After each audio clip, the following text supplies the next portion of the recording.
এই যে কয়েকদিনে টানা বৃষ্টি হচ্ছে, এতে চাষিদের কি কি সমস্যার সম্মুখীন হতে হয়েছে জানাবেন?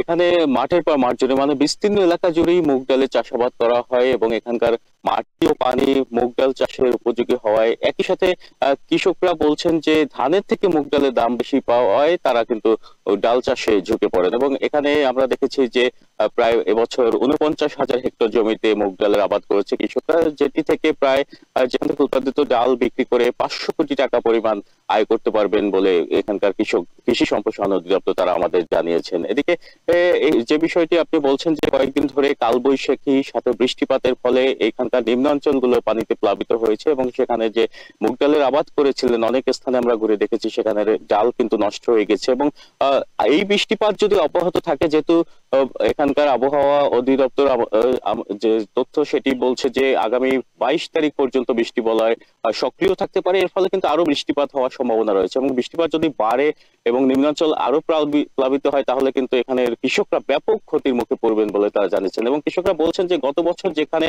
প্রতি শতক জমি থেকে 10 থেকে 12 কেজি পর্যন্ত ডাল পেতেন, এবছর সেখানে 8 থেকে সর্বোচ্চ 10 কেজি পর্যন্ত ডাল তারা পেতে পারেন। এক্ষেত্রে দেখা যায় যে প্রতি শতকে কৃষকরা প্রায় 2 কেজি বা 3 কেজি ডাল তারা কম পাচ্ছেন বলে কৃষকরা জানিয়েছেন। তবে এখানের যে কৃষি কর্মকর্তা রয়েছেন তারা জানিয়েছেন তারা মাঠ পর্যায়ে কাজ করছেন, কৃষকদের সার্বিক দিক নির্দেশনা দিচ্ছেন, পরামর্শ দিচ্ছেন এই সময় যাতে যে স্থানগুলোতে পানি জমে গিয়েছে সেই স্থানগুলোতে যাতে নালা কেটে দেওয়া হয়, পানি অপসারণ করা হয় দিচ্ছেন বলে আমাদের জানিয়েছেন। এবং তারা বলছেন যে যদি বৃষ্টিপাত না হয় এবং এই অবস্থায় থাকে, আবহাওয়া যদি উন্নতির দিকে যায় তাহলে কিন্তু কৃষকরা লাভবান হবে, যতটুকু ক্ষতি হয়েছে ততটুকু কিন্তু পুষিয়ে যাবে বলে তারা আশা করছেন। তবে কৃষকরা বলছেন যে কৃষি বিভাগ থেকে যাতে বৃষ্টিপাত শুরু বা যে কোনো প্রাকৃতিক দুর্যোগের শুরুতে যাতে কৃষি কর্মকর্তারা বা মাঠ পর্যায়ে যে অফিসাররা কাজ করেন তারা যদি কৃষকদের পাশে থাকেন এবং সার্বিক তথ্য দিয়ে সহায়তা করেন তাহলে কিন্তু কৃষকরা এই ধরনের